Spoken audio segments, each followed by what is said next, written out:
ಕಂದ, ಓ ಒಂದು ಕಷ್ಟದಲ್ಲಿ ನಿನ್ನ ವಿಚಾರಗಳನ್ನು ಮಾತನಾಡಿಕೊಂಡು ನಿನ್ನ ಹೆಂಡತಿ ಮತ್ತು ದಂಪತಿಗಳಿಗೆ ನಿನ್ನ ವಿಚಾರಗಳನ್ನು ಹೇಳಿಕೊಂಡು ನಿನಗೆ ಒಳ್ಳೇದಾಗ್ಲಿ, ನೀನು ಸುಖ ಭೋಜನ ಎಲ್ಲ ಮಾಡಿಕೊಂಡು ನೀನು ನೆಮ್ಮದಿಯಾಗಿ ಮನಿಕೊಂಡಿರ್ಬೇಕು, ರಾಜಕೀಯ ಪ್ರವೇಶ ಮಾಡಬೇಕು, ನೀನು ಆಸೆ ಆಕಾಂಕ್ಷೆಗಳೆಲ್ಲ ಈಡೇರಬೇಕು, ನೀನು ಕಾರಿನಲ್ಲಿ ಓಡಾಡಬೇಕು, ಒಡವೆಗಳನ್ನೆಲ್ಲ ಹಾಕೊಳ್ಬೇಕು, ನೀನು ಊರಿನ ಜನ ಎಲ್ಲ ಮುಂದೆ ತೋರಿಸ್ಕೊಂಡು ಎಲ್ಲ ಪಟ ಅಂತ ಮಾತಾಡ್ಕೊಂಡು ಹೆಂಗೆ ಮಾತಾಡ್ಕೊಂಡು ಹೋಗಿ ಬಂದು ನೀನೆಲ್ಲ ಚೆನ್ನಾಗಿರ್ಬೇಕು ಅಂತ ಮಾತಾಡಿ ನನ್ನೆಲ್ಲ ನೋಡ್ಕೊಂಡು ನಾವು ಮಾಡಿ ಪೂಜೆ ಪುರಸ್ಕಾರಗಳನ್ನ ಮಾಡಿಕೊಂಡು ಬತ್ತಿ ಅಂಗೂರ ಮತ್ತು ಕರ್ಪೂರ ಪೂಜೆ ಉದ್ಘಾಟನೆಗಳನ್ನ ಮಾಡಿಕೊಂಡು ಕಾಯಿ ಹಣ್ಣು ಎಲ್ಲ ಹೊಡೆದುಕೊಂಡು ನಿನಗೆಲ್ಲ ದಂಪತಿಗಳೆಲ್ಲ ಚೆನ್ನಾಗಿರ್ಬೇಕು ಅಂತ ನಾನು ಪೂಜೆ ಮಾಡಿಲ್ವನ್ನ ಕಂದ.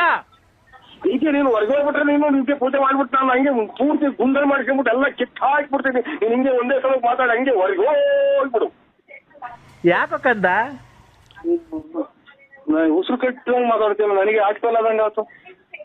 ಕಾಯಿನ ಕ್ಯಾಯ ಹಿಂಗೆ ಒಂದೇ ಸಮಕ್ಕೆ ಹಂಗೆ ಹೇಳ್ಕೊಂಡು ಹಂಗೆ ಹೊರಗೆ ಹೋಗ್ಬಿಡು. ಅಲ್ಲ ಕಣೋ ನೀನು, ಹಲೋ ಒಂದೇ ಸಲ ಇದು ಇದು ಫ್ಯಾಕ್ಟ್ರಿ ಸೈರನ್ ಕೂಗ್ದಲ್ಲ ಕೂ ಅಂತ ಕೂಗ್ತೀವಲ್ಲ ಒಂದೇ ಸಮಕ್ಕೆ.